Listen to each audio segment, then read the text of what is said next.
Yo, it's your boy Groovymono and you're officially tapped into the frequency of greatness. Today's guest, man, if Premium Energy was a person, his face would be right there on the currency. He's a veteran broadcaster, the king of hype in Africa. He's an actor and a sports fanatic. We're talking about a man who makes every stadium feel like a club and every club feel like a movie. Please welcome the legendary, the one and only, Jimmie Akinsola. Jimmie! Yeah. The vibe is finally aligned. Welcome to the show. I like to obviously dap you up. As my boss. Boy.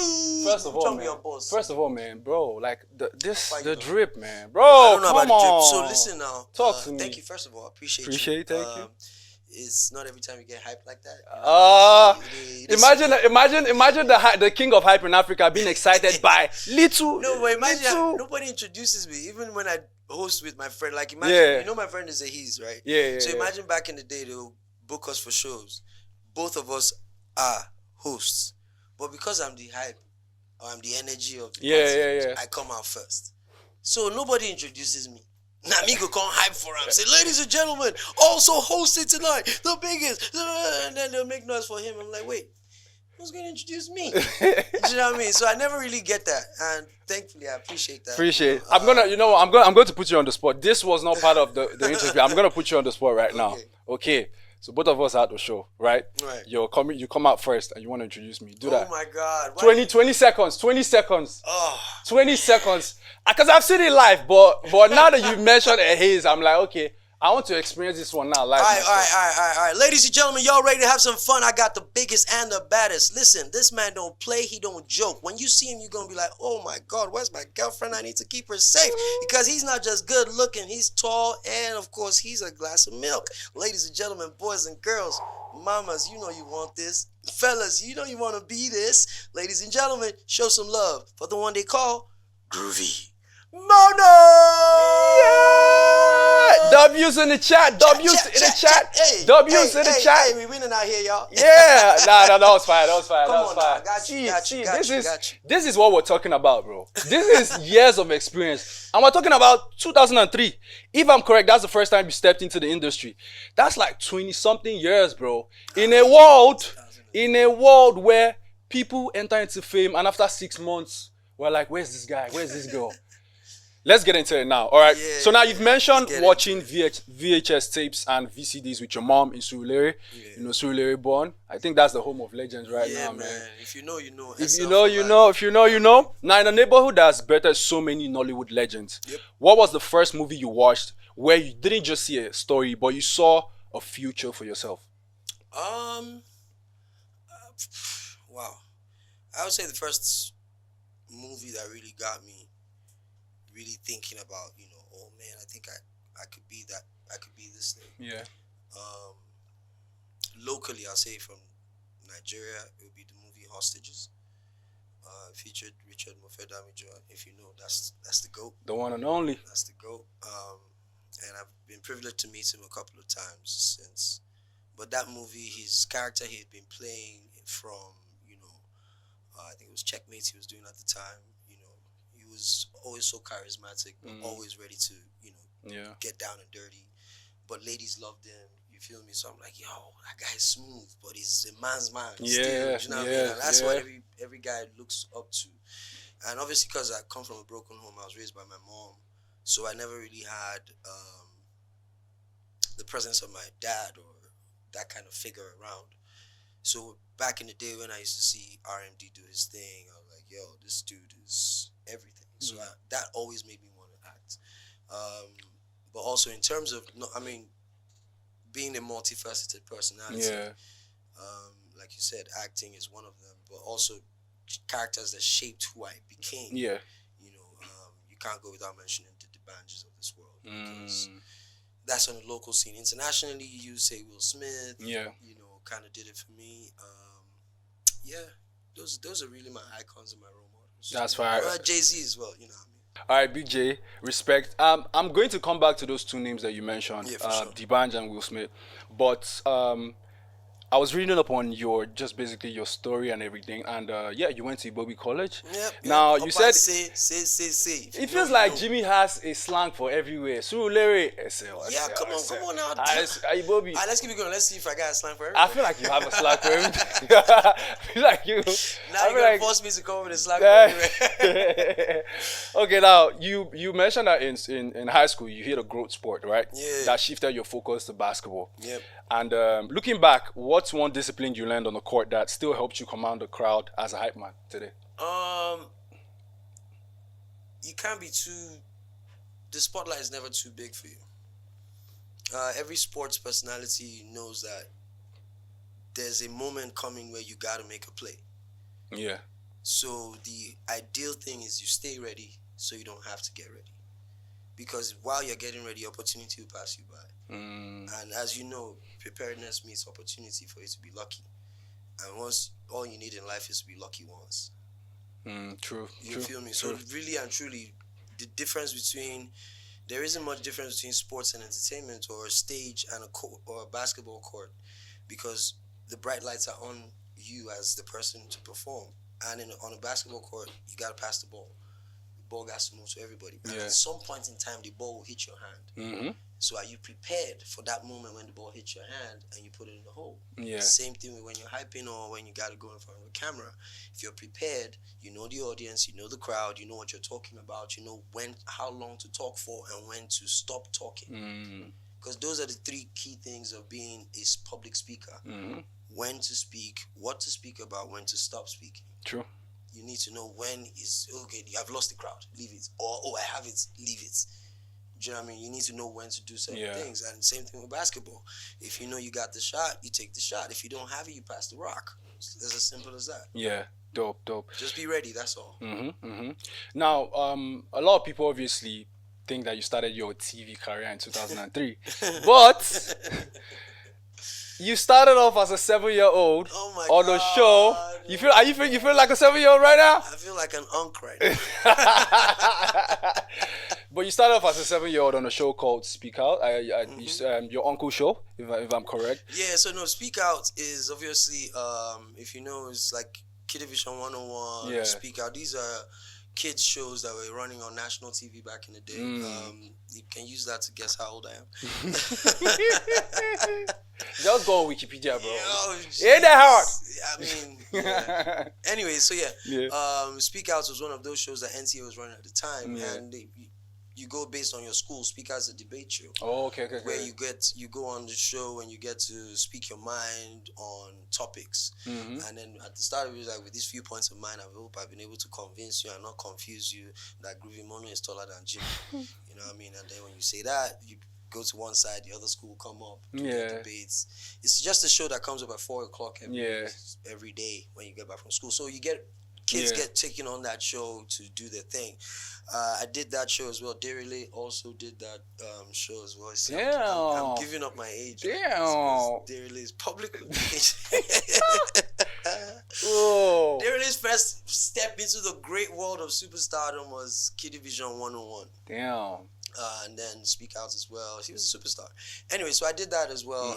But my uncle, Godwin Dudu Orume, he had a TV show called The Best of Football. Okay, cool. And that was my introduction to the TV world, cameras and everything. Yeah. He literally did a vox pop and said, you know, what would you rather have, Sunday lunch or watch The Best of Football, which was a TV show at the time. So I was like, why can't I have both? Like, I watch football while I'm eating. And I was like, okay, that's it. I want you. So fast forward. Let me do my math now. Fast forward 9 years later, and I'm the producer of the show. My mom relocates to the UK. Hi, Mom. She's gonna watch. Yeah, she's there. She relocated to the UK.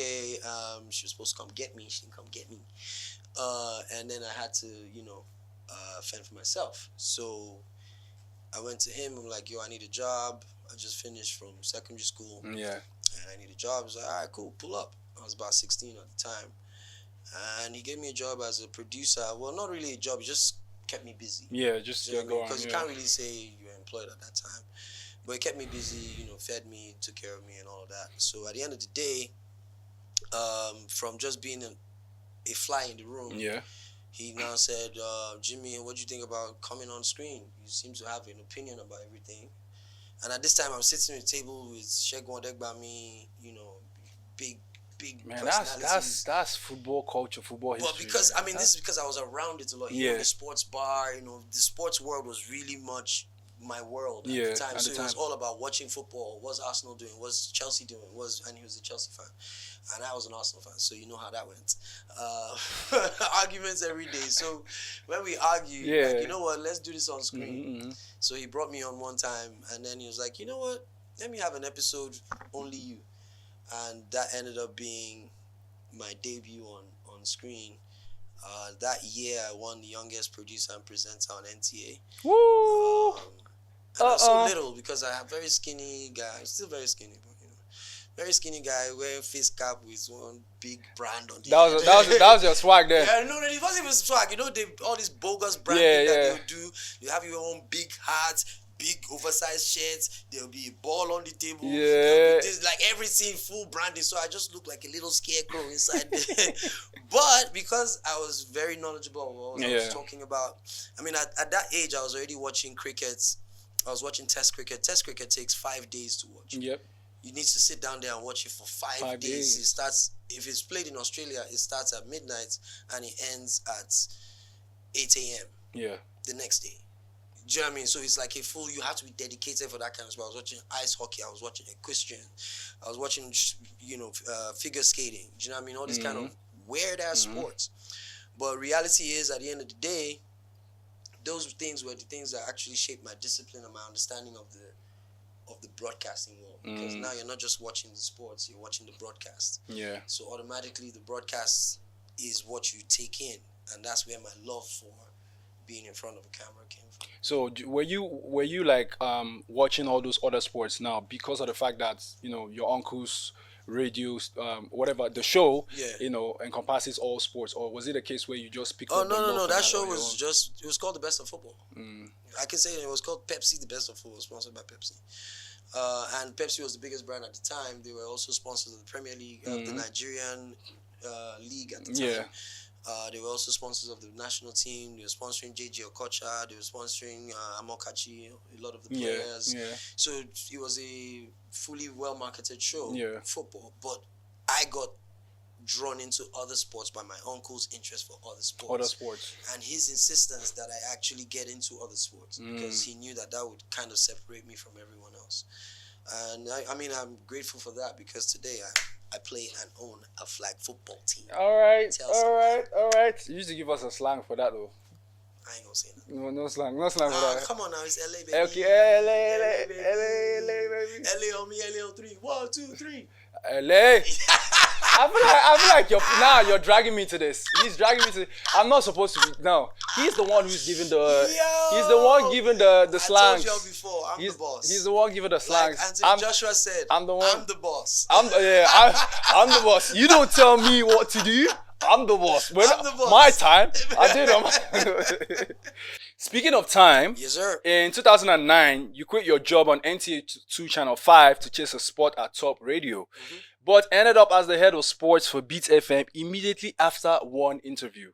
What was going through your mind in that gap between quitting from your uncle and getting hired? And was there a moment of, what have I done? Oh, man. So the things that are online, they don't tell the full story, which is obviously why we have all these podcasts. Yeah. And particularly you have me on yours today. Yes, sir. I'm gonna tell the truth. Okay. Well, not like it's not the whole truth, but I'll give you the full beans. So basically, I did quit my job with my uncle. I had become the producer, presenter, the beginning and the end of the show. In fact, at some point in time, I was probably working with the editors in the editing room as well. So it was pretty much my show. It wasn't my uncle wasn't featuring on it anymore. So it was basically me. But funds were not coming in, finances were not being met, and obviously being a young man, fending for yourself in Lagos was kind of difficult. My mom had relocated as well earlier on, so she hadn't returned over 6 years at this time. So the toll was beginning to tell. I started mixing up in funny groups. Um, I was frequenting Shita very much. If you know, you know. SH, by the way. Well, when Whiskey says Oju Elegba Shita, that place is where I was going to very frequently. Um,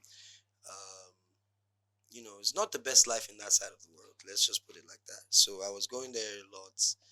I was in a dark place, but I had ideas, ideas that I'd developed from my time with my uncle on what kind of shows to do, things I'd learned from him. I'd written proposals. I even wrote a TV game show that ultimately, much later on, I ended up hosting a game show. Yeah, we'll come back to that again along the line. So I'd written stuff down, but in my frustration, I didn't have the connections. I didn't know who to meet up with. I didn't know anyone. So I was just like, what am I doing? But I was also frustrated that I wasn't getting financial benefits from the work I was doing. So ultimately, what I was concerned about was, where do I go from here? And I'm seeing my friends living the affluent life, their parents taking care of them, they're, just getting by. And I wasn't doing much of that. So I was always listening to the radio. Then I was listening to the late Dan Foster. He was on Top Radio at the time. He just left Cool FM to join Top Radio, and even the late Tosin Buckner as well. She was also on Top Radio at the time, and we were all friends from different scenes. But you don't necessarily want to be telling everybody, I want to do what you're doing. But I had that desire of being on the radio because it was something I hadn't done, and I wanted to be a personality, not even a sports presenter or anything like that. But so I was listening to the show, and they were like, yeah, they're doing live online auditions for presenters. So you just need to call in, do your 1 minute intro of your show, and sign out. And then they'll take your audition and let you know if you can come through. So every morning I'll listen, I'll be calling. Bruh, they never pick my call. Never, ever. So me, I'm like, yo, which kind is it not meant to be? You know what I mean? So every day after the disappointment of they're not picking my call in the morning, the whole day is wasted. I'll just go back to Shita again. Just the same circle over again. So I met my friend Sheung, and Sheung, who ended up, I'm just going to say it, ended up being the first COVID-19 recipient in Nigeria.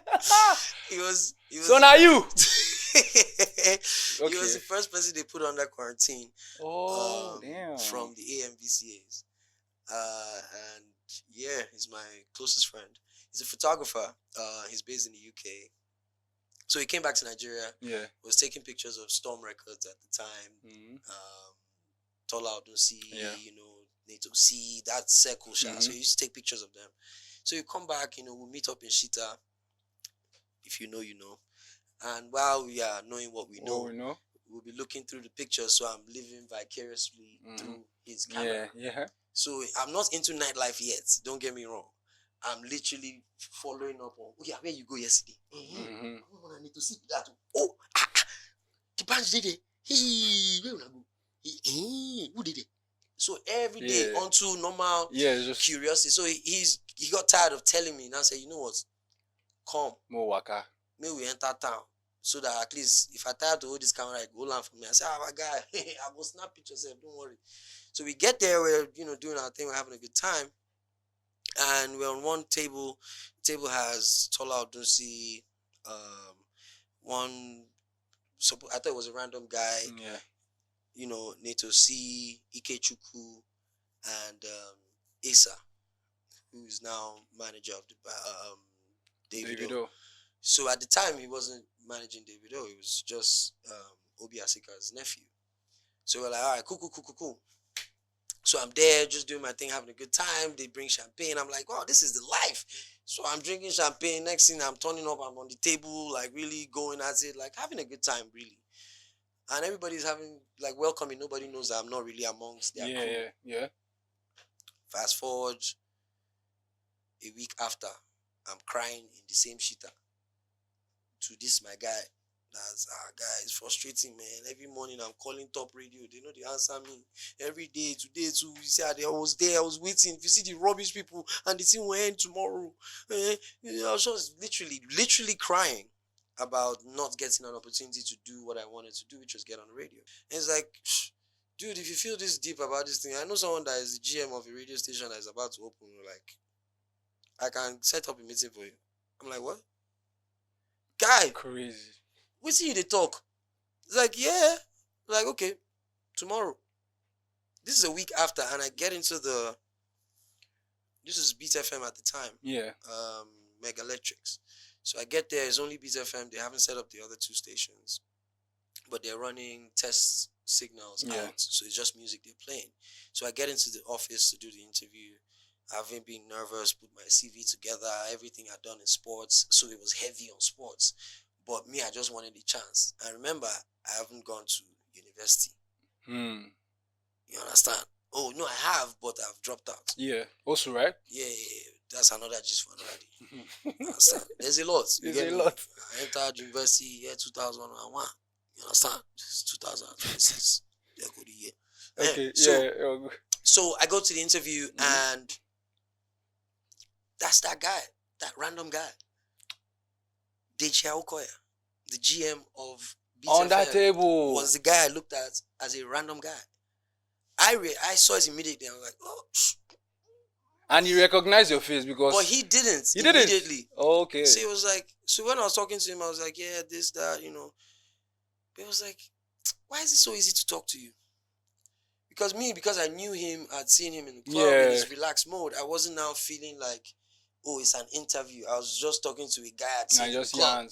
So he was also like, why is it this easy for us to gist? Because before I knew it, I asked him, what club do you support? He's like, yeah, man, you like, the Devils, man, you London swag. And I'm like, oh, you don't even know nothing. So it's like, wait. Who are you? I'm like, yeah, I kind of saw you in the club. You just open up, catch yourself, bro. I kind of saw you in the club. Yeah, you were drinking champagne. We said cheers. Jeez. So obviously, I mean, once that happened, the interview became. It was no longer an interview. It wasn't an interview. It was just two guys just just having a good time. He's literally one of my best friends now. But he wasn't my best friend after that interview because he never got back to me. It took me another 3 months of waiting and waiting and waiting and waiting. But during that time, you were still doing your thing No. You stopped? I had nothing. I was back at Shita, betting on people playing football inside school too. Yes. Real. I was struggling. But out of frustration, I took my friend's Lexus, Kosa Kingsley. He works at Sarah now. Well done. I took his Lexus. Many people will mention too many people for this video. They should watch it. All of them. If all these people watch it, we will get many views. So I took his Lexus. I didn't know how to drive at the time. I wasn't good at driving, but I just took the Lexus. I said, today, I'm going to Ikoyi, Kefi Street. I'm going there. I drove there, hustle. There was probably maybe almost E for fuel there. As I got there, first person I saw was the owner of the business. That's Mr. Chris Obosi. I was waiting in the reception, and he just walks in. And you know when the owner comes in, everybody sits up. Everybody's like, Oga don't come. So me, I was like, whoa, Oga don't come, Oga never come. Me, I did here. One never answer me. So he could tell that of all the people there, I was the one person that was not all up in welcome, sir. He now said, young man, what's the problem? Who are you here to see? I said, sir, I came here 3 weeks ago to do interview as on-air personality. He said, what's your name? Said, wait, 3 weeks or 3 months? 3 months, rather. To do interview for on-air personality. He said, I said, what's your name? I said, Jimmy. He said, Jimmy, are you not the one that, didn't you do sports? Is it not sports that is on your whole CV? Sports. I said, yes, sir. Yeah. So, did you see Deji? Did he call you? I said, he didn't call me back, sir. He didn't call me. Nobody called me, sir. He called Deji. I said, nobody called me, sir. In fact, that's why I'm here today, sir. He said, come to my office. Call Deji for me. called Deji in. Deji sees me there. It's like, oh.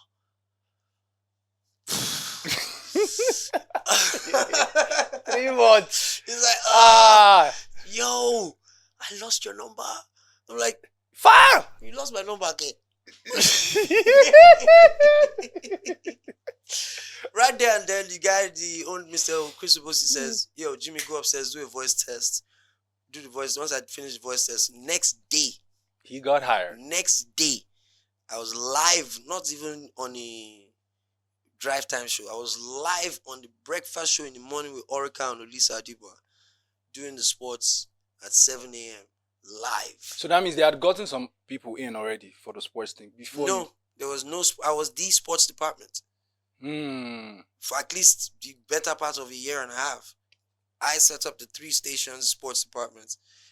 Then people came in, and then I became too big for myself, and I had to resign. But then you ended up, like you said, they set up the other stations, and you ended up being the head of the sports. Yeah. So my first thing, I was gonna say, do you know the first song I played on the radio? It has to be the band song. No. Wait. Anyone in the house can guess. I'll tell you, he's light skinned.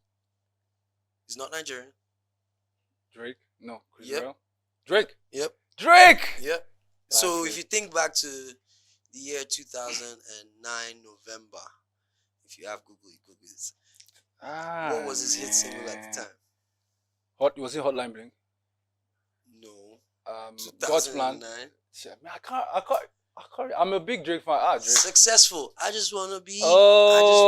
Successful. That was the first song I was allowed to play. Orica asked me, "What song do you want to play?" I'm like, you know what? I wish my time on the radio would be successful. Give me that Drake. Give me that song. And it was successful. It was. Even though I got too big for myself. Yeah. But now with your uncle, how was it? It was severing ties. Was it easy on him? Did he was it like, oh, Jimmy, I understand?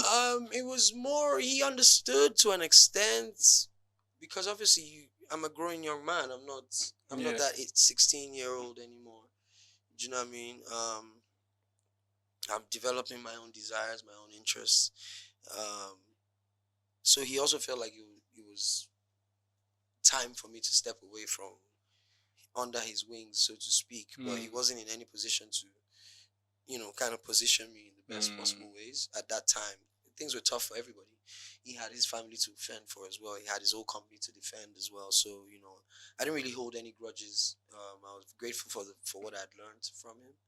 And I was, very held and very sure that what I had learned from him would be useful for me on the streets. And truth be told, everything I learned from that man, how to speak, how to behave, how to be courteous in an office environment, how to be respectful of other people, how to treat women, everything I learned from him.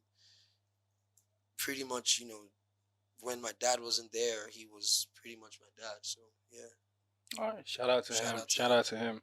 Now, you stated previously that growth has to be intentional. Mm-hmm. And when you moved from being Jimmy the sports guy to acting in your first official film, where love happens again in 2016, what was the hardest perception to break into that industry? I just wanted to act, to be honest. That was an accidental situation that happened. You wanted to act a love movie? No, you see, life kind of imitates art, so to speak, in this particular instance. In usual cases, is arts imitating life. Yeah. But in this particular instance, it was more of things just kind of aligned. How did I get into When Love Happens? When Love Happens happened because the actress that was playing the role of the main character, the main, Opia, she was friends. We were friends at the time. We were very close friends, and I'd been with her. I'd been hanging around her a lot of times when she was on sets. She just relocated from the UK. Not relocated, she was still in the UK, but she came to Nigeria for holiday, came to work at Silverbird at the time, and then she got auditioned to play that role. So while she was being casted for it, we were friends. She was always telling me about her, what was going on with her. Mm-hmm. So I think one of those times I went to her sister's wedding, and the director of When Love Happens Was that? was there. So the one I featured in was When Love Happens Again, which is the sequel Yeah. to the first part. So he had literally, and it's a wedding. So she's. Were you cozied up with some?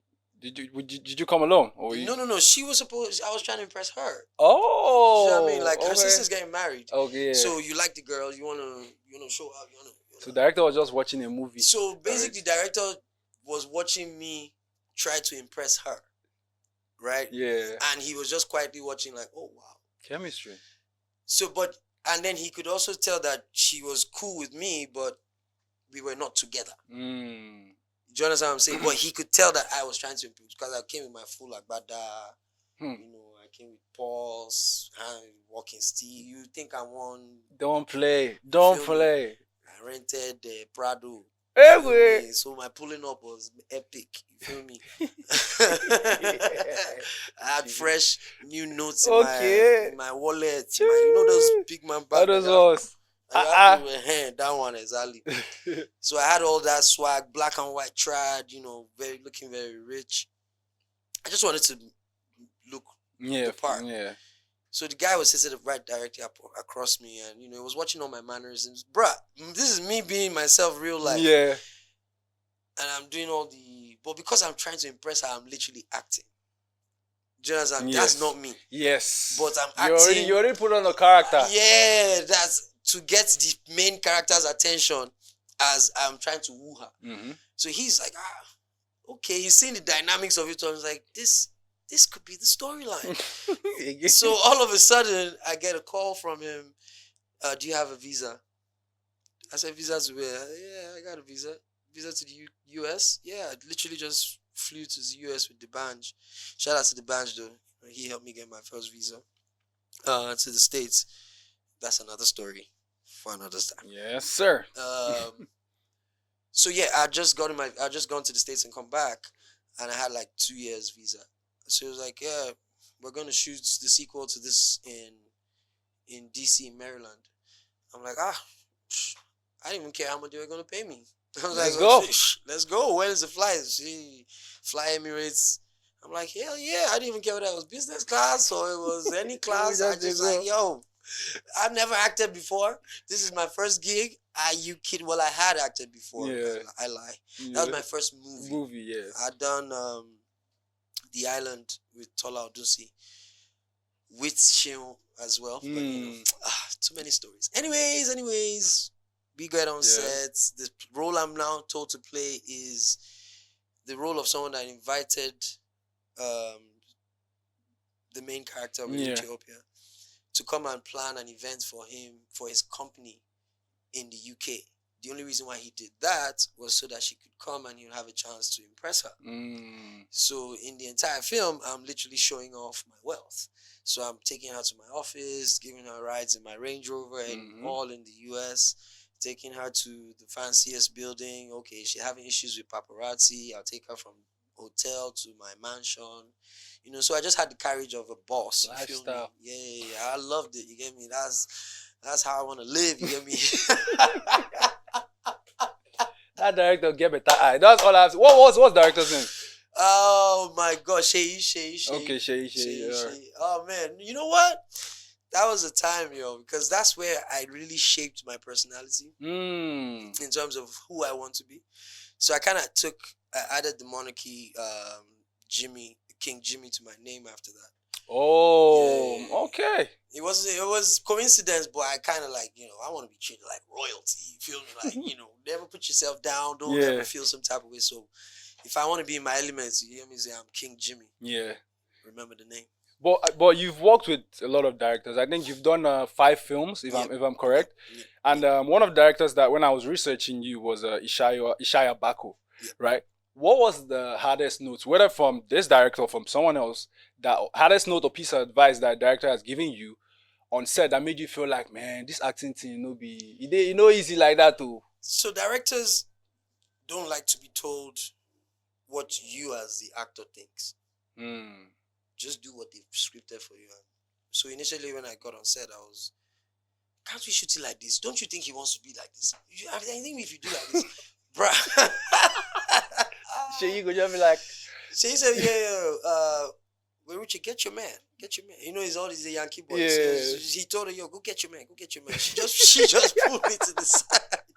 Like, yo, you need to shut up. And you need to stop ad-libbing on the script. Just say what was Just say exactly what is there. And if you're going to change anything, make sure your co-actor, is aware or the director approves the change. Don't change nothing in front of camera or make the director look like he don't know what he's doing. It's his show. So if you're a young actor out there and you're, wondering why they didn't call you back, You know the year one. because you were talking too much, man. You were going off script.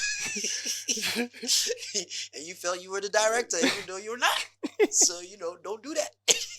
I was told real quick, in a foreign land, hey, if they sack you here, I'm going home. But they'll just pay for your flight back. Bye-bye. Well, Maybe. they might put you in the cargo bin. Who knows? But yeah, it was one of the things that, it was a director that told her to tell me. But that's one of the things I took from that. Well, one of the key things I try to uphold when, reenacting a role or a character is you have to forget who you are. Forget all your do's and don'ts. Forget all your moralities. Or forget all the things that, your principles, the things that guide who you are, how you exist. And you have to immerse yourself in that role. And when I say immerse yourself, you have to literally become that person. You know what I mean? Like you have to see things from their perspective. You have to actually react the way that person would react. So you have to tutor yourself to be that person. You have to do research. And that's what will stand you out and give you opportunities to do and not to be typewritten.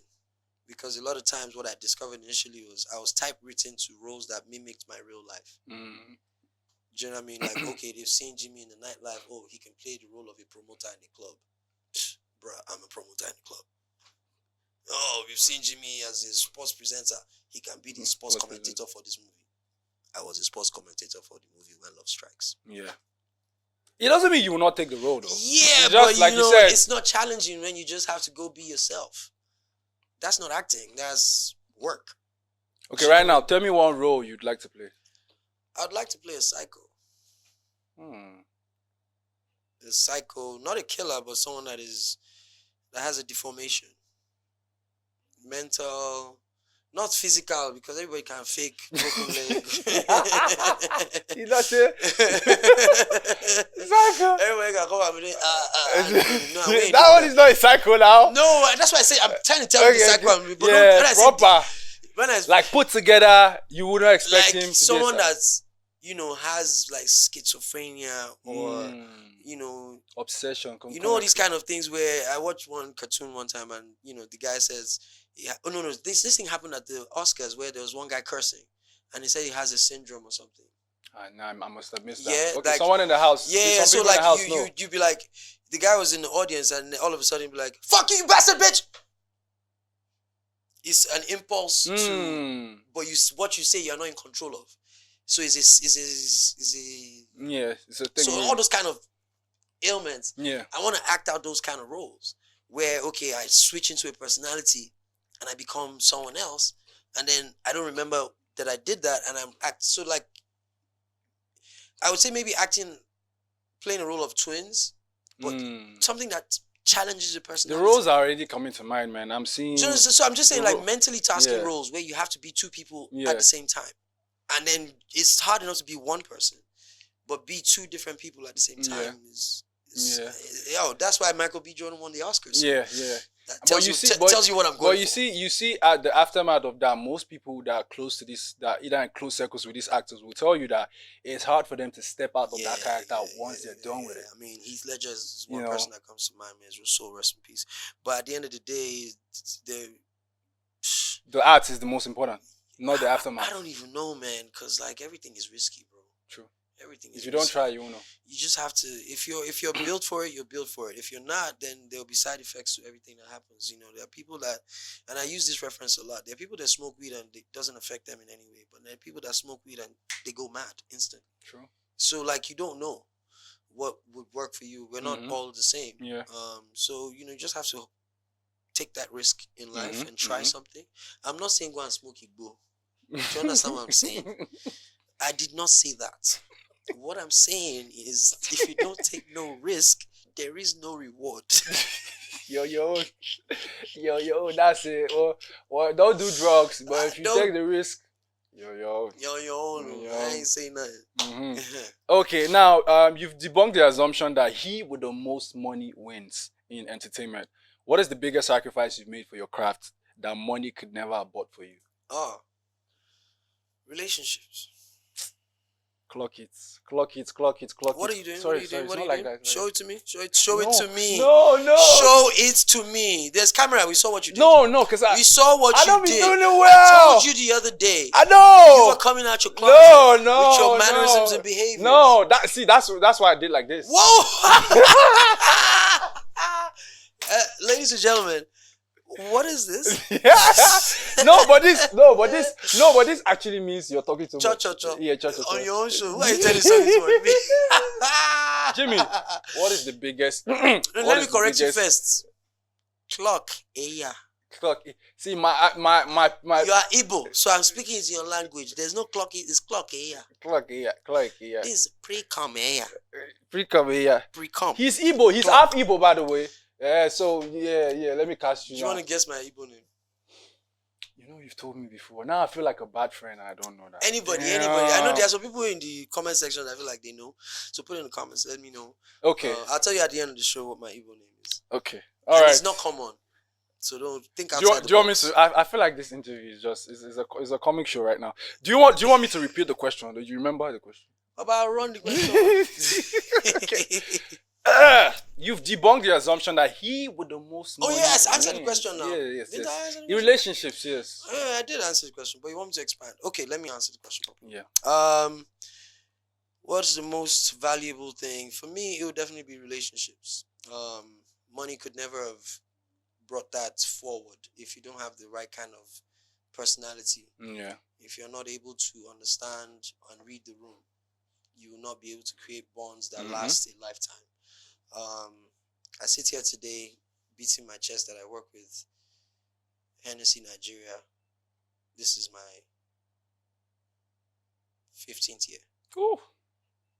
Since I joined Beat FM in 2009, I signed with Hennessy in 2011 until today. I'm still a Hennessy ambassador. And that can only happen because of relationships. Yes, sir. And I can tell you I've worked with 4 different heads of the Hennessy brand in Nigeria. But when they're leaving, they are giving the remarks down to the next person. Stick with this guy. You can't lose that guy. And true to form, I'm able to prove to them why they can't lose me. One of the biggest things for me is loyalty.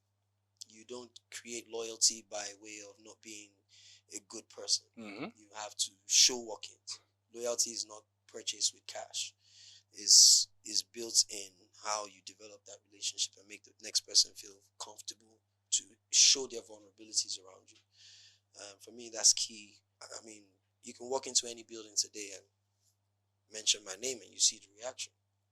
I can beat my chest on that. Yes, sir. Okay, I want to talk about.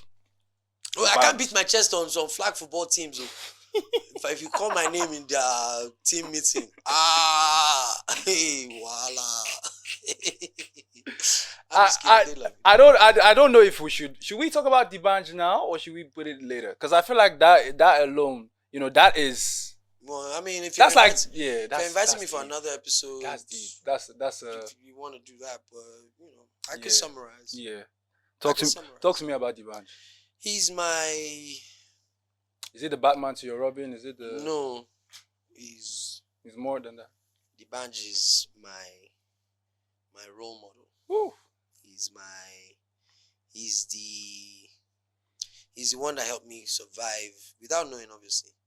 Survive all those years of not knowing or self-doubt or just not sure about yourself or not able to express yourself. Remember I said relationships are everything.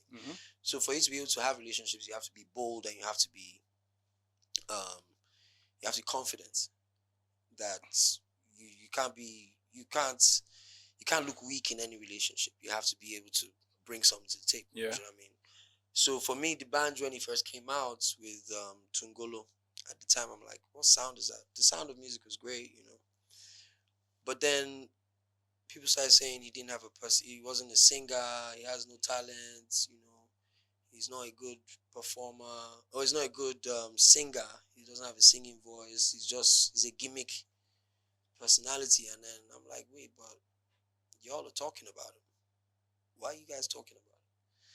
So I took a deeper look into him, and he's basically just an ultra confident human being, and he speaks things into existence just based on his belief in himself. And that was very key for me, because that was what I lacked. After I lost my job, or I resigned in 2007. After I resigned, I resigned just after the Germany 2006 World Cup. And that was a period in which Mo Hits, Don Jazzy, and them lot, they were coming back into town. So he was literally, I was in a place of lacking confidence. I didn't know what I wanted. So I just kept watching him. And because of the way my friends reacted to his, see how he do the feel it, and they really pulled into his bravado. Mm-hmm. I know everybody was trying to mimic him. And then I'm like, okay, let me try as well. And I tried it, and I kind of did it very well. And then this is a true story. I then looked in the mirror one day. I'm like, just stole one glasses like this, and the album cover of his Entertainer album. I just put on, so I stayed like an hour in front of the mirror, just trying to be like him. Wow. Just doing all sorts of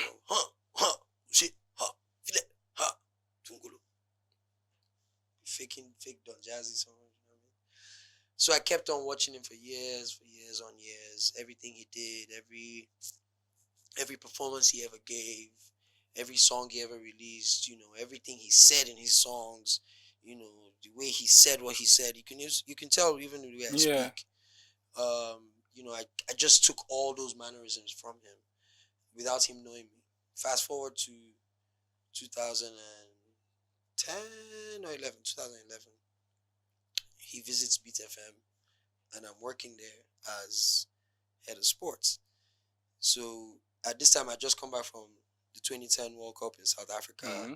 I just won an award as best sports presenter, buzzing. I have the freedom of the whole office. I'm the golden child, so to speak. So the bench comes through, and they're like, yeah, come and meet our own the bench. And he comes into the studio, and as I see him, the first thing I did, I just gave him the pose, and he gave it back to me. Hey. It was a moment, for me. At that time, I hadn't discovered who I really wanted to be. But just because of the things I had taken from him, my mannerism on the radio, the way I was focused on, I might not have talents for OAP, but this sports, I'll kill it. You understand?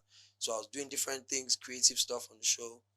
So just based on that bravado of the band, I gained so much confidence, even in things I wasn't sure about. And in doing that, I've learned a whole lot to never be shy under the limelight. Right? Even if, as you put me here today, I don't have, even when at the start of the show, when you said, give me a quick intro, I had nothing.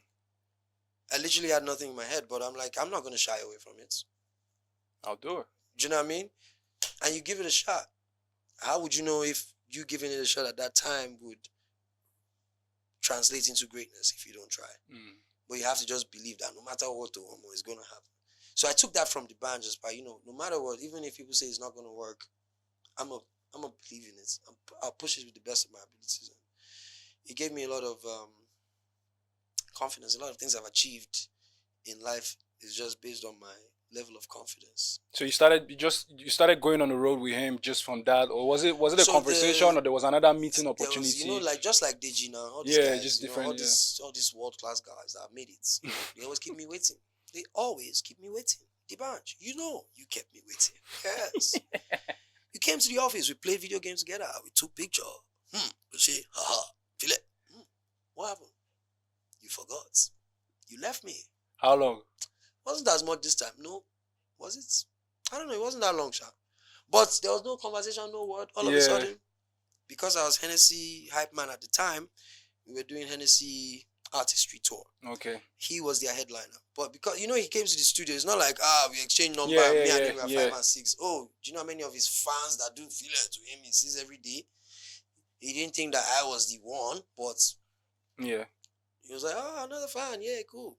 And he moved on with his life. But me, that was the moment of my life. Like, Jesus, my hero. But I never saw him again. So I kept working, doing my thing. Hennessy now says, yo, we're hosting the band at Club Uno on a certain date. And you're the hype man. You're introducing him. He's coming at 2 a.m. Be ready. Bruv. I went back, listened to all the band songs I know. My proper homework we do. What? I go reinvent everything. I remind myself. I perform myself. Wow. Say this intro, I go intro this man. He go believe. Remember what I said to you about being prepared? Yes. Normally I wouldn't, because I believe myself. I go there. I can wing it. But this one, it was important to me because this is my idol. Do you know what I mean? I've looked up to this guy all my life. And this is my second chance of meeting him. So I got to show him that this is, I love you. You get me? So I went on. He said he's in the car. Just introduce him. I remember Chuchu and Mozengeli at the time. They were not really friendly. Like, just don't you introduce him. No worry. You go come down. It's me that I wanted to go and say, Baba, I want to introduce you. Yeah. No, make you vomit. I don't say you could come with me for that stage. Yeah. So I gave him the intro of a lifetime, all his accolades that he's ever been called, from Free K, Mensa, Osinawata, Buro Garanya, One, Importer, Exporter, Coco Master, the King, the greatest of all time, Africa, Michael Jackson. Bro, I just kept going and going and going and going. By the time I turned back, he was behind me. He had me standing there and I was going. He is the greatest. If you are not standing up, you are not ready. Club Uno, you must shake today. In my mind, he wasn't ready. I thought it was just, so me, I was just spiritually just giving them. The DJ just the pam pam pam pam pam. He don't tire, he don't pass. As I just look back, say, Baba me. As I just sit there, I was like, no. We're performing together. Hold your mic. Wow. That was performed together that day at Club Uno. But again, Superstar Life, the band, you never know when he's leaving. I thought I knew his routine, but I didn't, because I never performed with him. So I thought we were still performing, not knowing that he had left. And I was the only one. DJ, as DJs are, they'll keep playing. Oh my God, you're killing me. They'll keep playing. You don't even know what he goes. Baba Ade, you're based on Dico. Oliver, Twist. Then DJ now plays Tony Montana. So me, I'm like, Omo Abaro. Bad pass me by Tony Montana. No Japa. So they had left. I tried to chase them up to meet them up at their hotel. They had already left as well. So I didn't see them again for a long time. Maybe a couple of months till maybe December.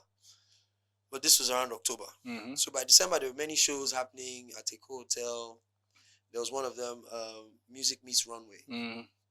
So he was performing there while models would be showcasing his clothes. The designer's clothes. Mm-hmm. So he told DJ Shorty to call me up.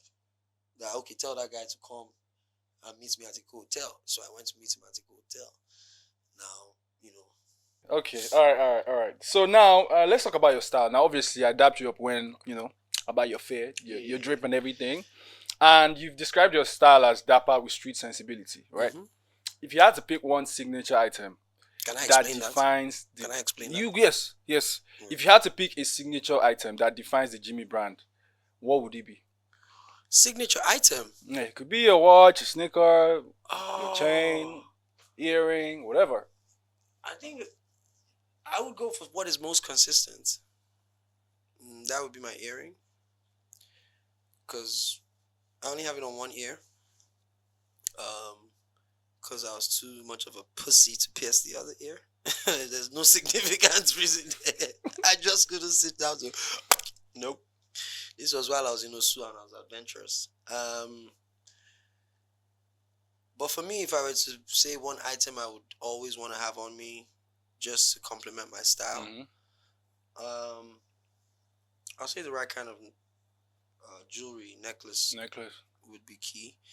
The right type of glasses. Yeah, I would have said your shades. Yeah, because I mean, I work with you, SuperSport. This is probably the only time I'm taking it off. If Jimmie is not wearing his shades to do, look into my eyeballs. I don't wear the shades to do that. Yeah, if he's not, I'm saying to remove it, because Jimmie has to remove the shades. Okay, so there's a difference, right? And that's why I feel like I want to play a role that is split personality. There's to accommodate who I became, I had to develop a split personality. So when I'm serious about something, if I'm, like I said, I'm an actor. So once I put my glasses on, that's not me. That is who I want you to see. Okay. Once I take my glasses off, that's you. That's 100% me. There's no AI. There's no hiding behind anything. There's no, was he awake or asleep? Straight up. You can see me. So, and that kind of helped me manage what is what. Because at times you take a certain personality into a different stratosphere of your life, it kind of blurs the lines. And obviously, since I got married, I've had to learn to separate what is outside with outside, what is inside, keep it inside. Yeah. And I was at his wedding, by the way. That is the first industry wedding I ever attended in my life. And I think I can count on one hand the number of weddings I've been to. Shout out to Amadi man at the time, who was my manager. That was pretty much just coming off. Was it 2022? Yeah, 2022. Yeah, that was just coming out of Big Brother. And it's like, okay, this is my manager, Amadi. You know, he's telling me, man, there's this wedding. You have to be there, blah, blah. I said, what's the name? Jimmy said, Jimmy, don't be that. Jimmy said, yeah, okay.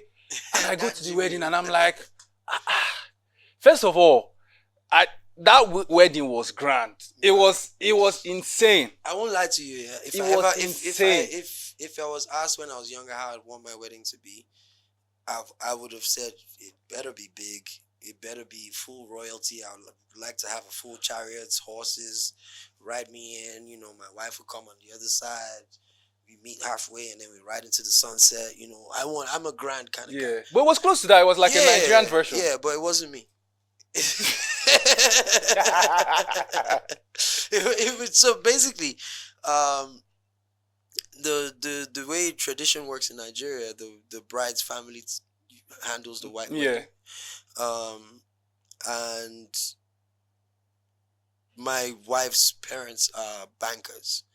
They're very heavy in the banking industry. So it was pretty much a who is who in the banking industry coming to show them love. In terms of, your daughter's getting married.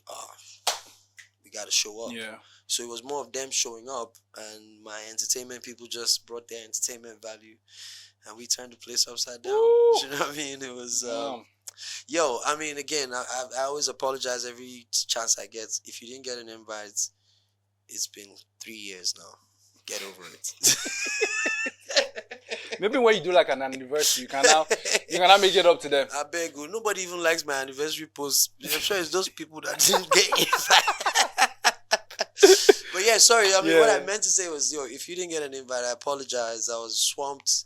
It was if you're married, you know this is a crazy period. You forget people. You think the friends you know are the friends numbers you have on your phone, but that's not true. They are not your friends. Your real friends are the ones that are not on your phone. You know what I mean? And they will come and look for you. So if I did miss you out, I'm sorry.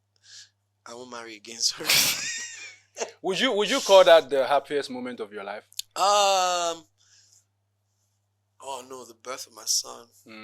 Okay. So top 2, top 3? Oh yeah, top 2.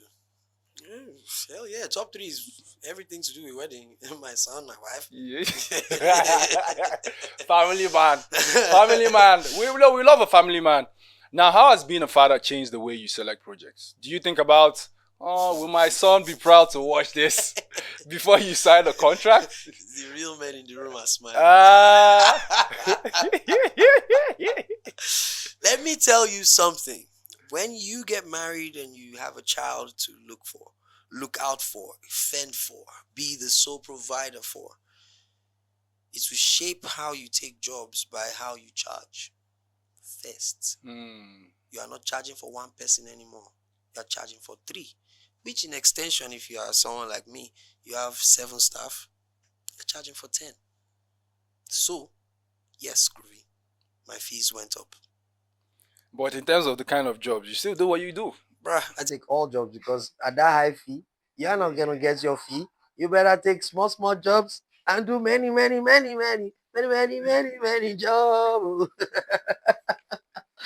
Bruh, it's only a few companies and brands that can pay the high fees, and that usually comes December where there's a rush and everybody wants the premium quality. Obviously, I mainly try to focus on premium brands. When I say premium brands, brands of international presence, Hennessy, Coca-Cola, and the likes of them, MasterCard and them lot. Let's talk about your life outside work. Now, off-duty Jimmie is, from what I've seen, close quarters. But I mean, this is what you're telling the public now, right? No. From what I've seen, off-duty Jimmie is chilled, likes video games, likes his food, likes to spend time with his family. I like my space. Very important. Likes to spend time with his family, right? Now, in a city as crazy as Lagos, how do you protect that calmness so that you don't burn out when you need to get back into work? You need to make money. In a city like Lagos, for you to live calm, peacefully, and not have stress in your life, you need to have money. If you don't have money, you'll be on the streets. And the streets demand active hustle, ginger, ready to take it. If they slap you, keep it moving. But if you are looking for a chilled, relaxed life that I'm living now, thank God. Make money. That's why I'm here looking for money, selling my markets as one of the best MCs in the world, one of the best hosts, one of the best presenters, if not the best. Of course, actor numero uno, Owambe. Call me, book me, help my children or my child. I've not got 2 years. Help my child continue to live the best life. You understand? Because soft life is the best life. Soft life is expensive. Soft life is expensive. Soft life is expensive. With these few points of mine, I hope I've been able to convince you to book me for your next show, next birthday, or your next movie gig. Because I am all in one. A Swiss Army knife that can do all things possible under the sun. Eshe, thanks for coming. Basically, guys, Jimmie is saying he does not have any calm time. He's active for work. If you call him at 4 a.m., he's there. No. Which kind of misinterpretation is that? I asked you, how do you protect your calm so that you don't burn out? Yes, you see, How there's do you no do protecting that? your calm. It's You're always when I active. have money that I'm sitting in my house. When I don't have money, I am outside. Protecting which calm? Calm, go and die. I'm going outside to look for money. Hello? Money will not find you. You have to find it. If you have it, money have found you. But if you don't have it, go and find her. Money is not. But Jimmie, what's to say that if you have the ideal amount you want in your head, that you calm down? I've seen. That's why I said. I've seen you close quarters. You do not. You do not rest. Yes. So me, I'm asking you now to advise the people who are like, this guy didn't rest. How does he? What does he do? I want to rest. I don't think you are getting me. Okay. I want to rest. I want to relax. I told you of something waiting for me at home. What's an ideal figure in your head? It says that there's an ideal figure. See, I had an ideal figure yesterday. Today. That's it. that ideal figure is a waste of time. Brother, there is no figure. See, if I say, give me 100 million now. Dollars or naira? Okay, let's indulge in reality. Naira. Because nobody's going to give me $100 million. Hello. 100 million naira. Maybe, one governor's son say, Jimmie, buy us towel. Inside, I'll buy the towel. And I'll keep 100 million. I have 100 million. Mm-hmm. How much is car?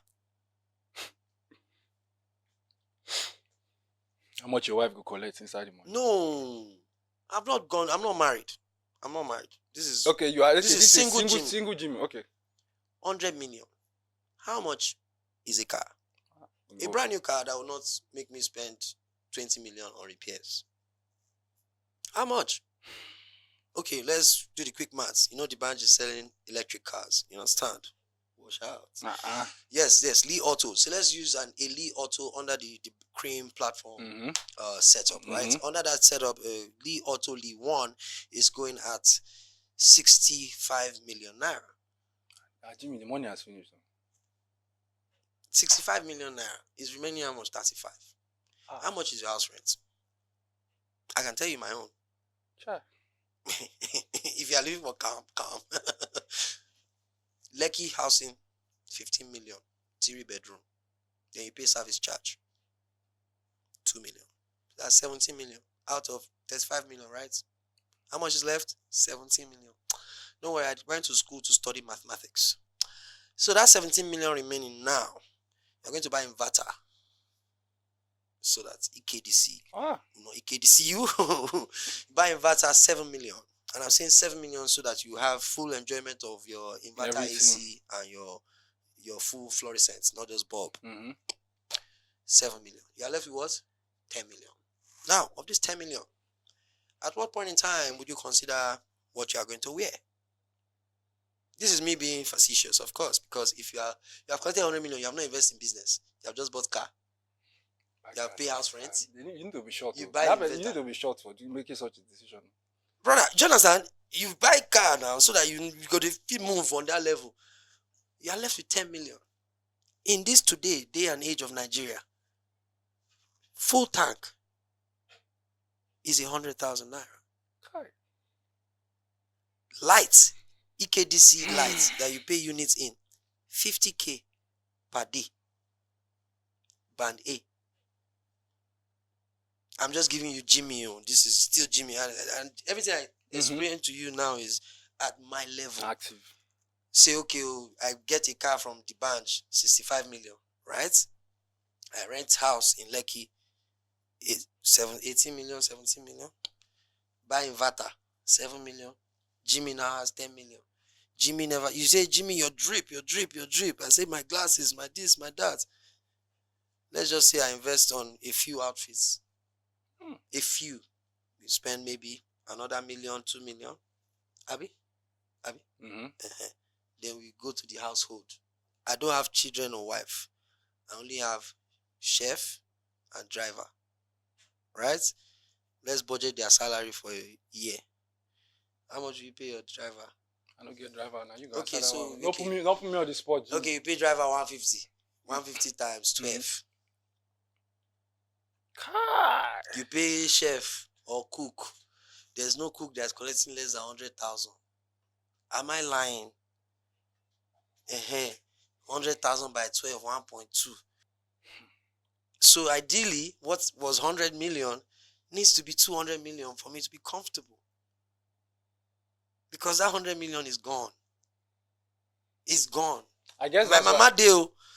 My sister did, my brother did, people did. See where you don't. Dependence did. Say your mama did. No, I never. Money don't reach I see talk say I no get wife. Million. I know. If you say I get wife, that 100 million no exists. That's it. That's what I'm telling you. So it's not. You can't tell me. Dan Brunner boy said as well. If Dangote is still hustling, who the hell am I? Yeah, true that. Like, what am I doing, man? I beg, I define work. I beg, Groovy know they help me. I know they find watch party. I don't have that crowd. You understand? But I have, energy. But what you have is the Lagos Athletic Night. Oh man, let's get into it. All right. Okay. Why was it so important for you to not just play flag football, but to actually build a team and a culture from scratch in Lagos? So my involvement in flag football was accidental. It came from playing basketball with my friends.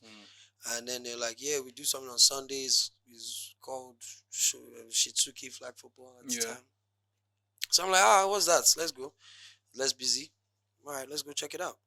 This was just before COVID hit, 2018 or so. So I went there the first year. It was their final game or so. I'm like, what game is this? Girls are playing, boys are playing. Oh my God, look at everybody looking so nice. Wow, I like this community. And they're throwing the ball and they're catching it. Wow, this looks like NFL, but it's not. In Nigeria, wow. I want to be part of it. So I joined the team. I joined the Warriors at the time. And COVID hit. Okay. So immediately COVID hit, everybody couldn't go outside. We had to wear masks, had to do all sorts of things. But that was a period in time where I took physical health very serious. Yeah. I started focusing more on, going to the gym. And as a result of that, you're like, why am I going to the gym if I'm not using all this physical Yeah. something? So I was very active with the team. Even during COVID, we had every weekend, we got up, everybody in their mask. And by the time things opened up again, the league started and I started playing. I was dropping a lot of balls. I wasn't really good when I started, but I developed the skills as I went on. Yeah. Became better understanding of the game, and then my personality came in.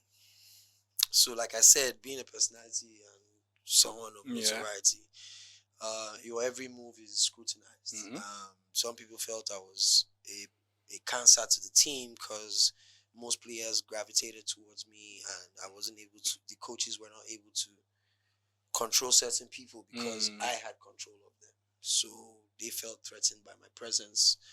We had a little blowout, and I kind of left them because I felt they didn't need me. So I joined another team.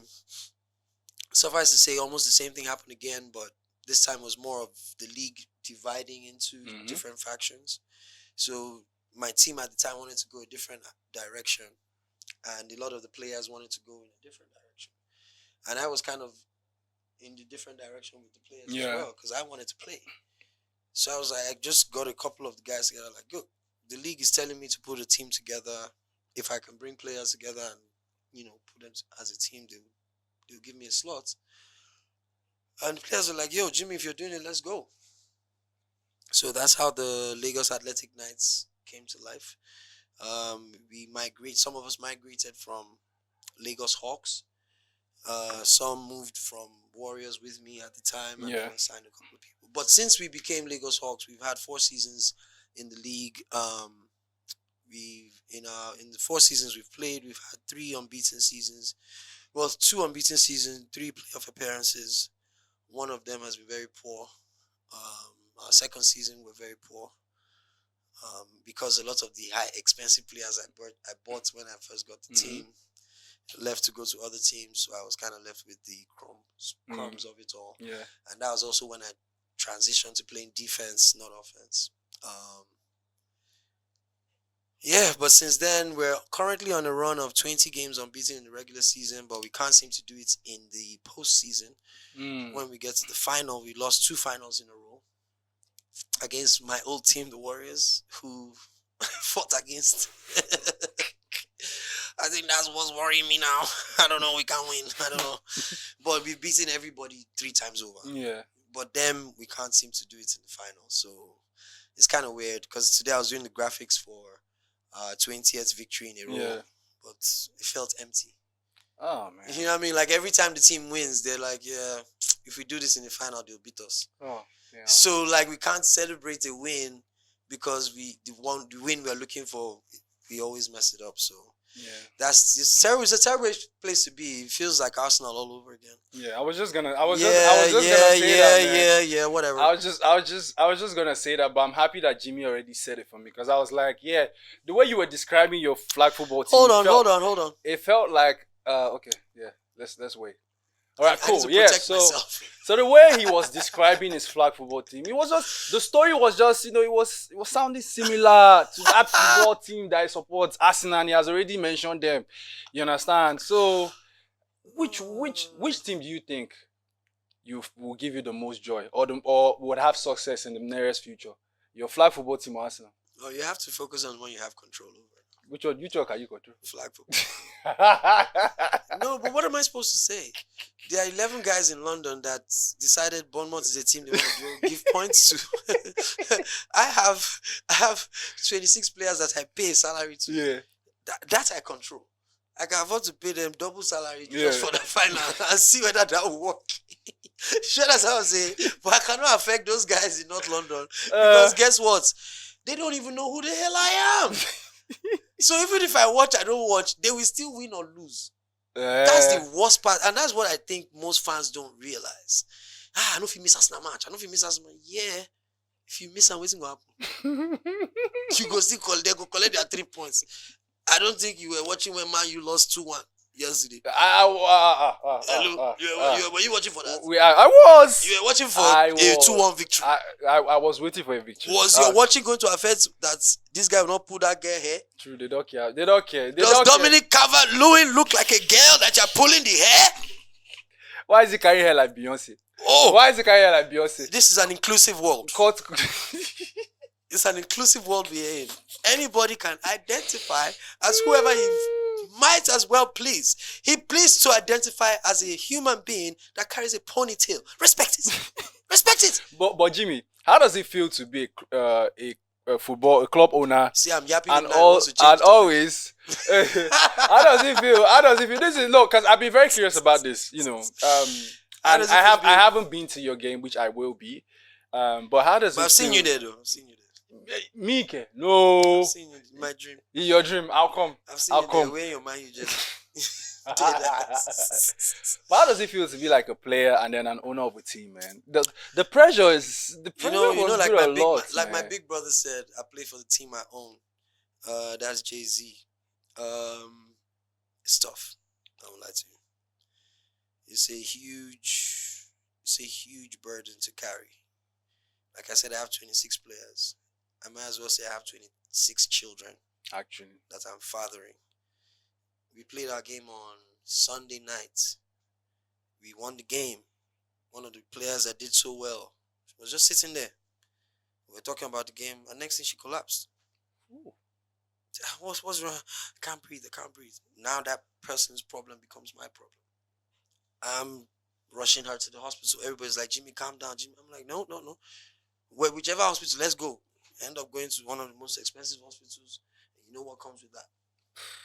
Crazy. So already just having that pressure of looking out for everyone else, and then having to be a player on your own. Now, if you know what it means to be a player, every player is single-minded.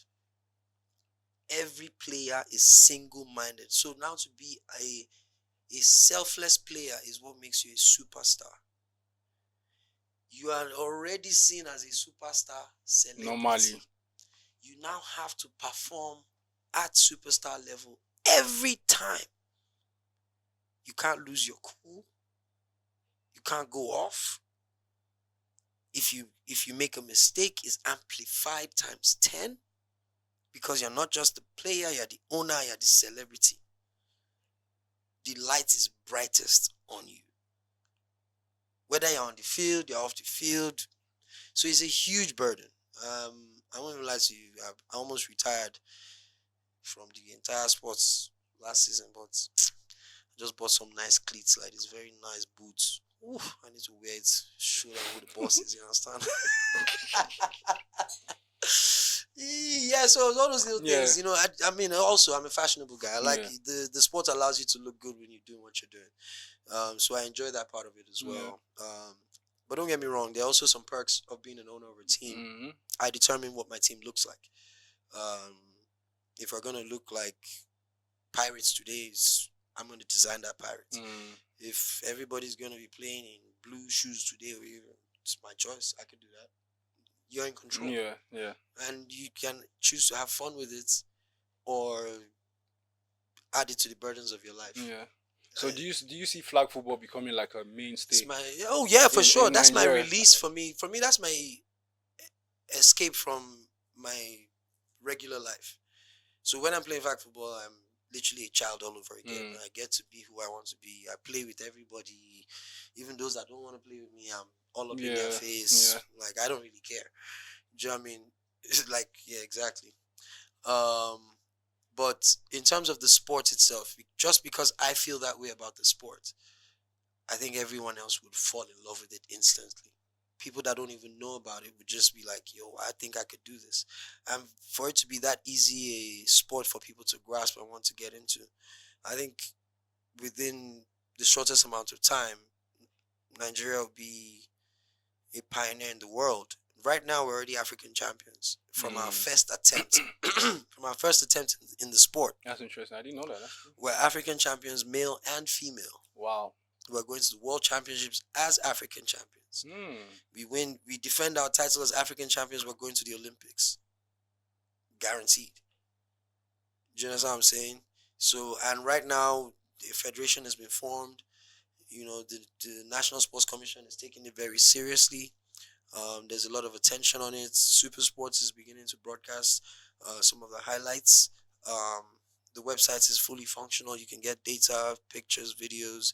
We stream our games live on YouTube, so our fan base is not within Nigeria. It's not just within Nigeria. It's a global fan base. Awesome, yeah. And for that, it's easy for us to export players because globally, flag football is becoming, just because it's going to be played at the Olympics, flag football is automatically becoming a sport where even in America, they are mandating schools to have flag football teams. So within the college setup now, there's female flag football teams because most guys will obviously play with the full tackle football, American football. But the females are the ones that are driven towards flag football because that's more friendly for them. It's not as intense. It's just a less contact, more intense, but it's just less allowed. Wait, it's more intense 100% than American football. The speed of it. An American football player might find it difficult to keep up just because of the speed at which the game moves. It's a shorter distance, but a lot happens quickly. So if you're not on it, you're not on it. So it's just like basketball in a way. Yeah. I mean, it's like in a way. I mean, like it's that. easy transition for basketballers to transition to flag football because it has the same discipline, the same skills that you require: leg, high and hand coordination, jumping, running, catching, throwing, but obviously the cerebral part of the game. That's why when women are given a level playing field with guys, it shows their ability in other ways because cerebrally, if you have women that think the game as well and think beyond their physical abilities, that's beyond any guy's, just throw it up, I'll jump and catch it. A woman has to figure out, okay, I have to run my routes right or be deceptive or do this and then do this. So it challenges them beyond the physical. Most women shy away from physical exertion. But when you're challenging them beyond the physical and just use your brain, okay, where do you think this person is going? So you can just pull their flag. That's something everybody can relate to and do. So for the women folk, not just in Nigeria, for even in America, I know in Alabama already that was the first flag football team within the college setup to be set up. And I know that now the NFL is setting up flag football league in the United States. But in Nigeria here, Showtime Flag Football League is doing everything to make sure that, we're seeing the same light as those in the States. As I already mentioned, we're African champions already, and we intend to continue being African champions. We're going for the World Championships in September in Germany, and a couple of players from my team are going through. Unfortunately, Jimmie not billionaire. A couple of my players from the team. But why? But then, so in flag, guys and men and women can play together. 100%. So there's the opportunity of playing co-ed. There's also opportunity of playing just male against male. Okay. Female against female. When you play co-ed, it's 7v7. Okay. But when you play male only, it's 5v5. Female only 5v5. 5v5. A narrowed field space so that you don't exert yourself too much. And the idea is obviously to score touchdowns. Get in the end zone. All right. I'm gonna be at a game. Yeah, that's what he says, man. Definitely. This is the first time I'm seeing it, guys. Remember what he did, Abby? I will see. It was supposed to be clock it, but then it turned to cho. All right, Jimmy. So it's time for another segment of the show. All right, I've thoroughly enjoyed everything that you said. I'm pretty sure everybody that's watched so far has enjoyed all the banter from this man because it's always a vibe. But so here's the debate, right? All right, talk to me. We've seen the rise of influencer actors and TikTok hosts. Now, I have my own hot take. You tell me yours. Industry experience and paying your dues no longer matter in this time and age.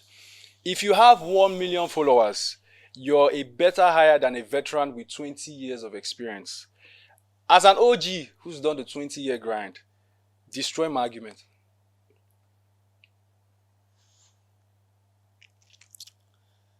Yeah. Your argument is flawed because I'm still making millions, yo. I ain't got 1 million views. I ain't got 1 million followers. Experience matters for everything. My pedigree is everything. You know what I mean? My name is everything. When you put my name out there, say, who's your host, Jimmie? It's done. Everybody in your back room, they're not worried. Every artist you're calling up, they're not worried. Every event planner, they're not worried because Jimmie is involved. That's what reputation is about. If you have that, then you're better off than any influencer that has millions of followers. Because numbers are numbers. I could get those followers from any other person. But experience, credibility, ability on the job. Look into my balls. I am him. When you're a king, you don't worry about people with followers. They all live in my kingdom, yo. Straight up. You know what I mean? Straight up. I'm sorry. But No, if you're at the top of your game, numbers don't matter. Because you are the numbers. If you are at the top of your game, I'm talking Wizkid, talking David, Yeah. and one young act comes up now, right? Let's say, and I love Shade Vibes. I'm the biggest fan. You know what I mean? Shade Vibes has the streets. Everybody loves the streets. But you call Shade Vibes, call Wizkid, put them on top show flyer. I don't need to speak. Okay. So that means to the public, they'll be thinking that person won't be Shade Vibes is no influencer. I'm just saying, like, in terms of... Yes, in that, yeah. Like, I love Shade Vibes. Shade Vibes has the best show last year. Then Wizkid came and did his own. In the same venue. You understand? So in the end, it's all about the money. Because the truth is, the public will be looking at that person with 1 million followers as, now ain't the pop, now ain't get this one, now ain't get that one. You will be saying you're on your own cool. Now, no, don't get me wrong. I think I was a bit too braggadocious there. Okay. The reality is, if you have both, then you are at the top of your game. Okay. Do you understand what I'm saying? If you have the name and credibility that a Files has credibility as one of the best performers in Nigeria. I don't want anybody here to tell me I went to a show that Files performed and you're not like, wow. Do you understand? He has that credibility. So when he's charging, you know what you're paying for.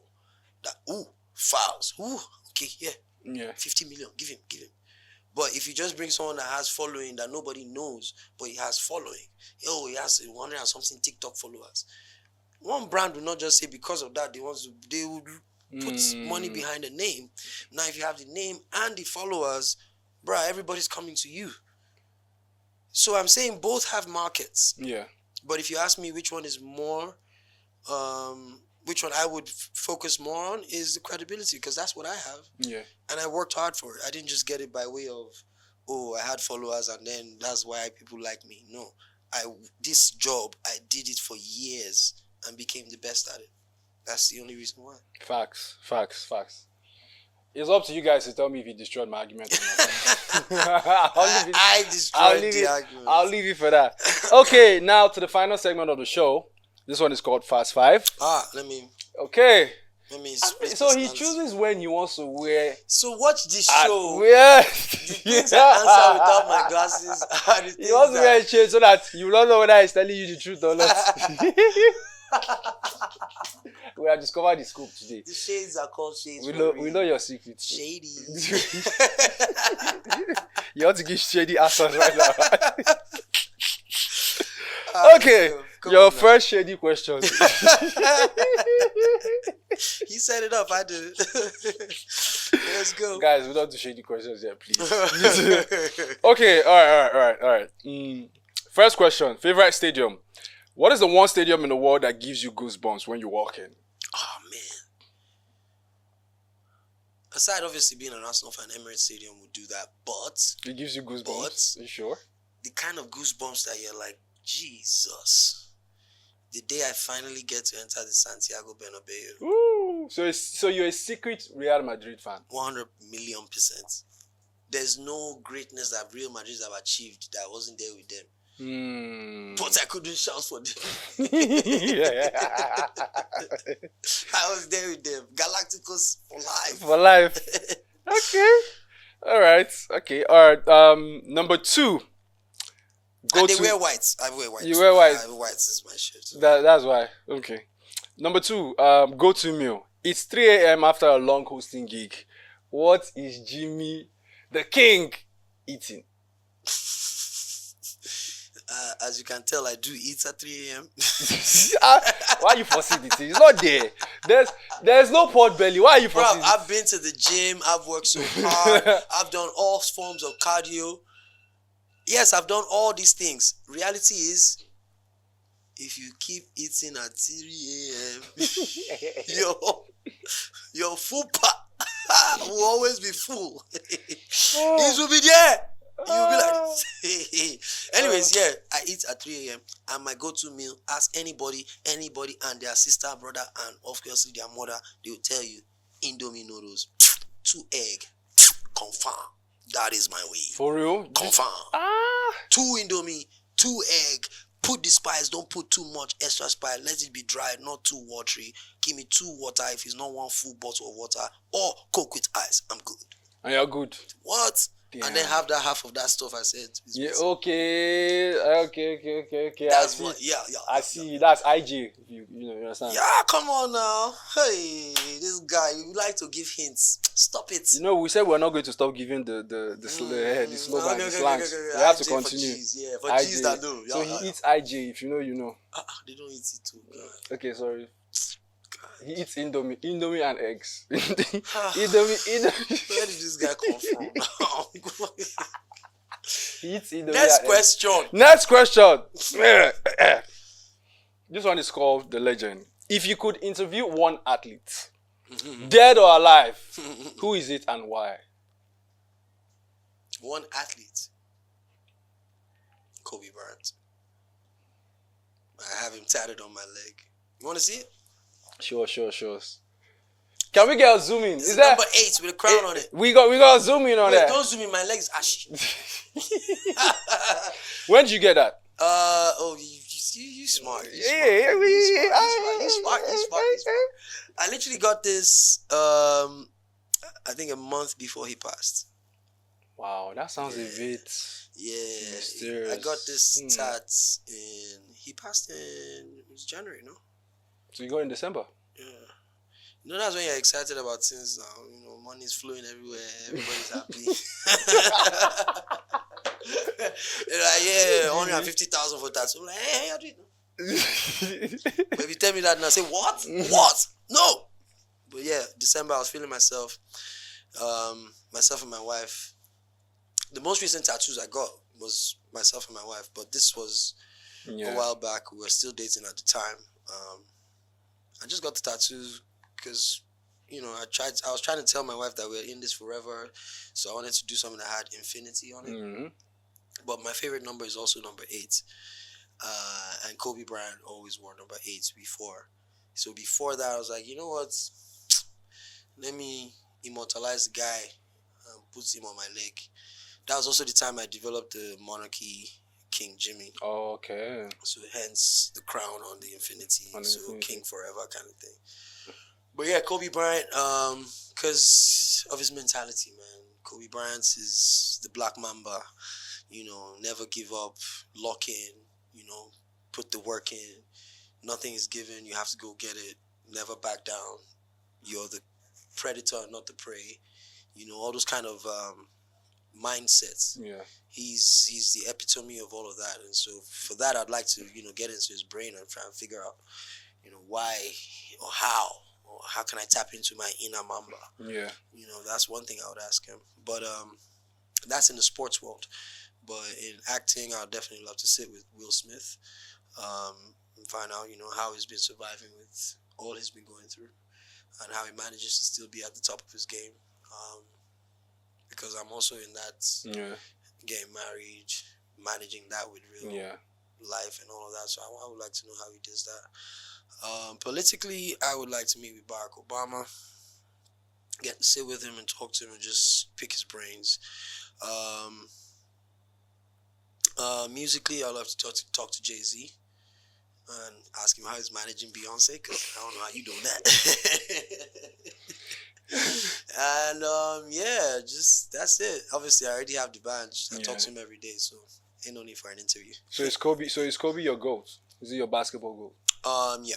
But if you're asking about the two guys, I would say LeBron. LeBron or Kobe? I would say Kobe. I'm a Okay. Kobe fan. I say first. LeBron, but it's fine. I'll say Kobe, but you're saying GOAT of basketball because the conversation is either Yeah, your Jordan GOAT. or Your GOAT. LeBron. Your GOAT.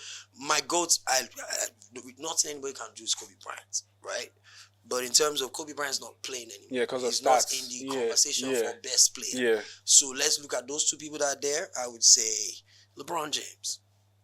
Who's your GOAT footballer? Cristiano Ronaldo. It was Thierry Henry, but he ain't playing no more. Yes, sir.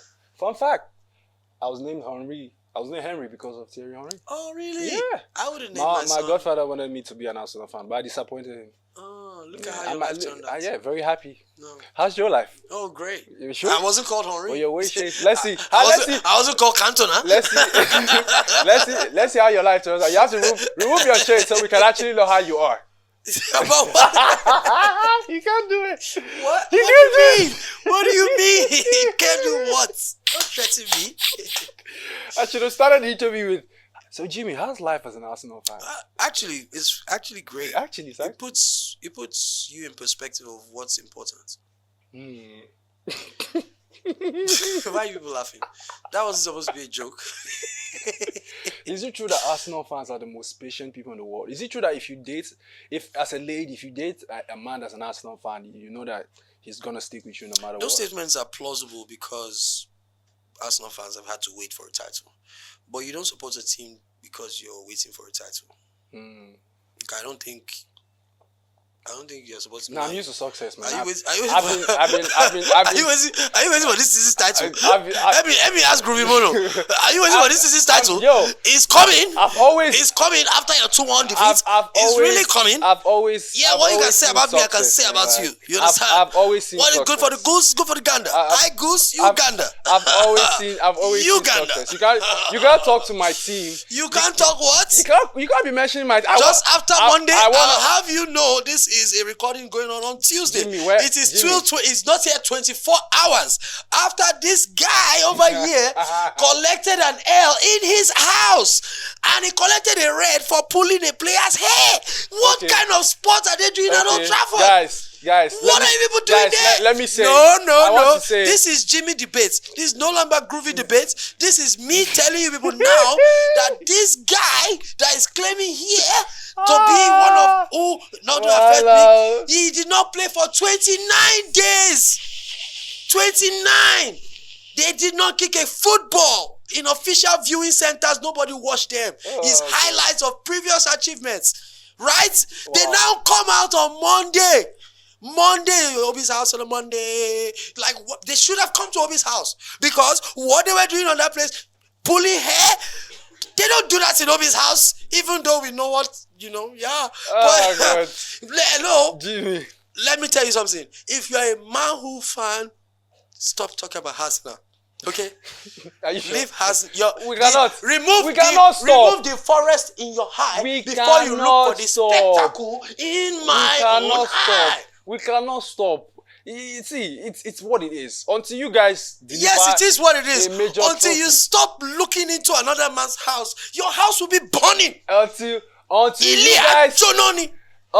guys deliver. You know the devil is in a fiery place. You red devils, your house will continue burning if you keep looking into another person's house. Can you bet your house rent that Arsenal will win the Premier League this season? What do you mean? Do you know how much my house rent is?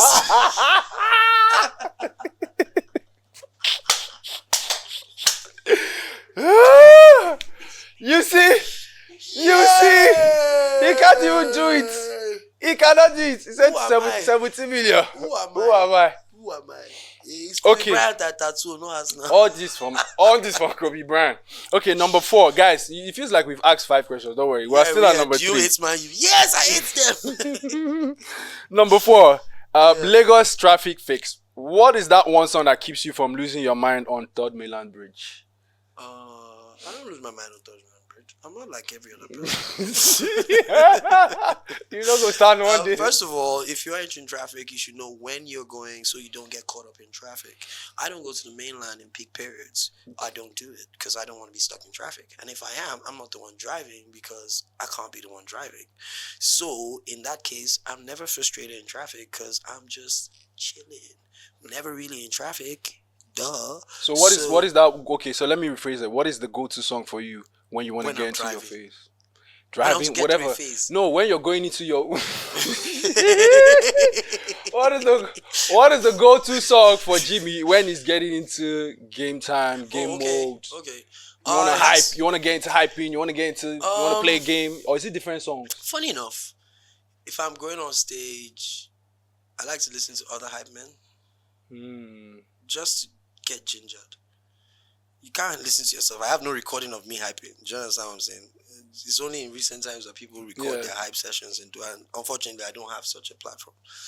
But there are other hype men that really go hard, like Active Boy.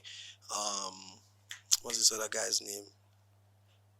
I forgot his name now. But he's you like who be this guy with that guy. I love him so much. He gets me. I laugh so much whenever he says all those things. Because I can't do it when I get to the club and I'm like, yo, they play all those kind of fast-paced. And I'm like, I can't do all those things. I know how to, but it's not a go-to for me. Like, it doesn't come off my head the way it comes off their head. Like Active Boy, for example, when he's hyping, he's off the cuff. He's dropping all those Active Don't Show, Banaden Jungle. They draw one-liners, banga he's a Lamba Lord, bro. And I love, just get me in the mood. So that me now, I feel like, okay, what I need to go do is, you got to be better than what these guys are doing. So I listen to them to motivate me as well to try and do better, or do what I do differently from them. Even more emphasis, because obviously you have to identify your own strong points. Do you know what I mean? Their strong points is those Lamba things. When those Lamba songs ain't playing, they do. It's not easy for them to do those things. So I try to be all rounded and be able to do that. So I listen to a lot of hype sessions. If I'm going to an event, if I'm going to a game, Amapiano is my go-to genre. Okay. If I'm going on a date, I would listen to. I don't want people to know what kind of music. You don't want to give that one. No. I used to listen to Bryson Tiller a lot.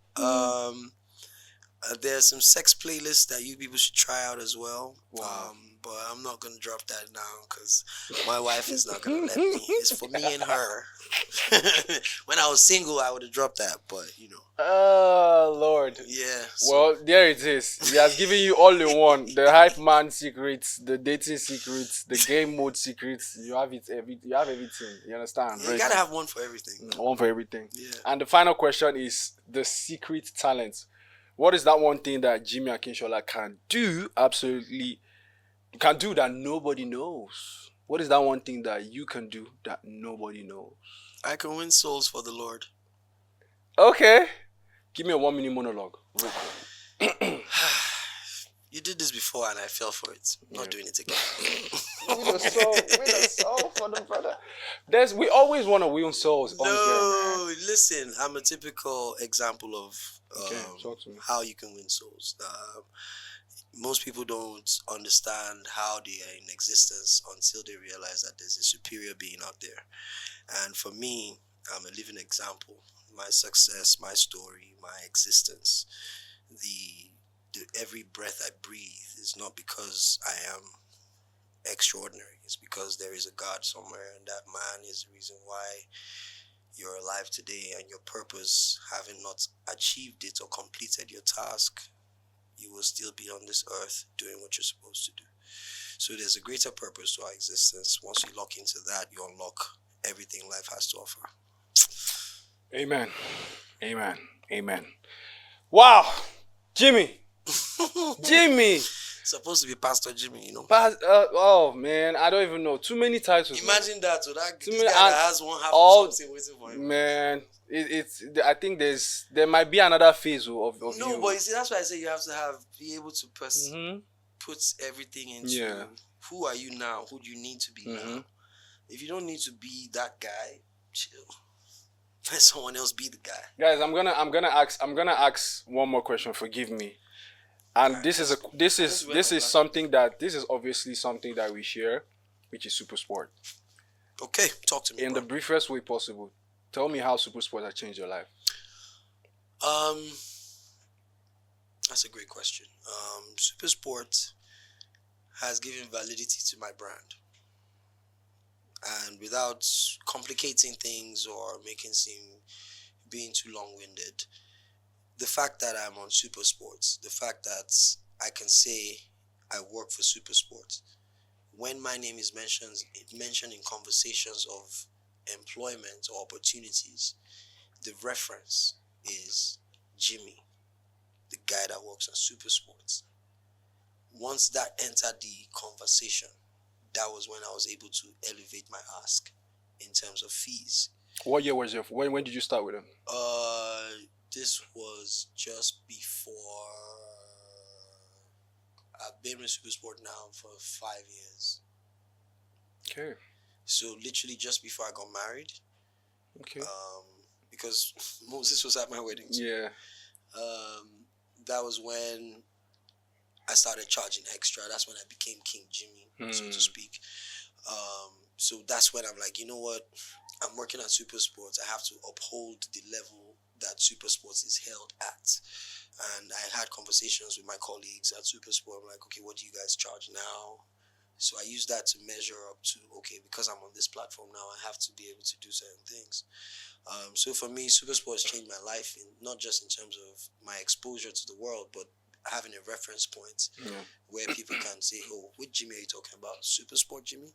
And once you're able to be identified with a platform, you become a household name. Facts. I can testify to everything that he's saying. Who said you're a household name? Who said you're a household allow name? me to finish now. I'll say with less years of experience. Nah.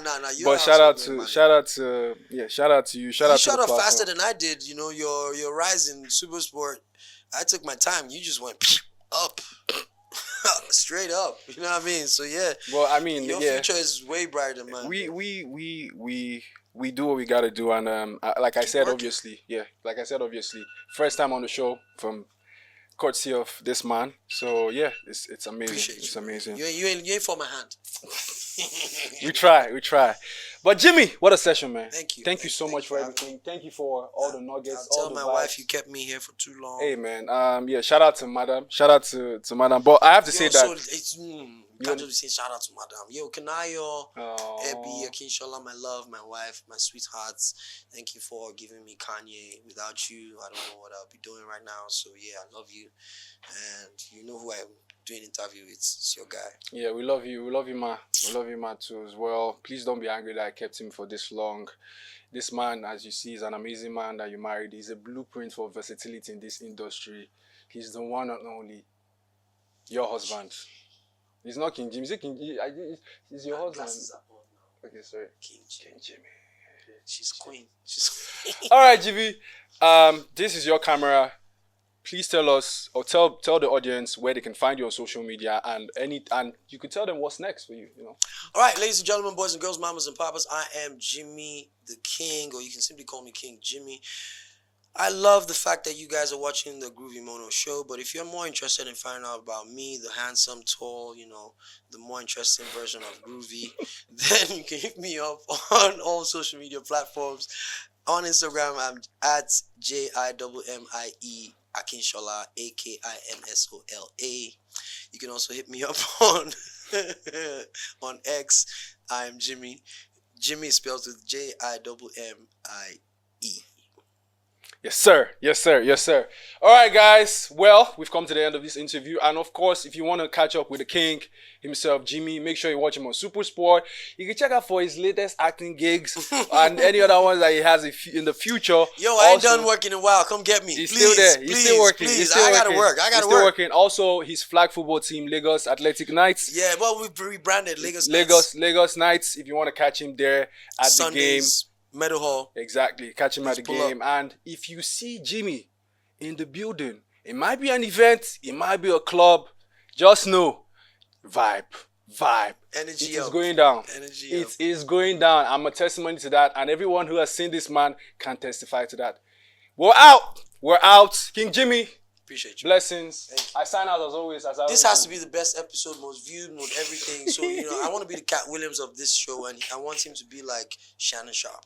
Yes, sir. Yes, sir. Yes, sir. I mean, Yes, sir. Let's Yes, get sir. it. Let's get it. Let's All get right, guys. As always, Odabo. stay Listen. groovy. Groovy. Bye-bye. Hey, bye-bye. Groovy way. I'm on my way. We on our way out. Everybody come. We on our way. You're on your way to your house.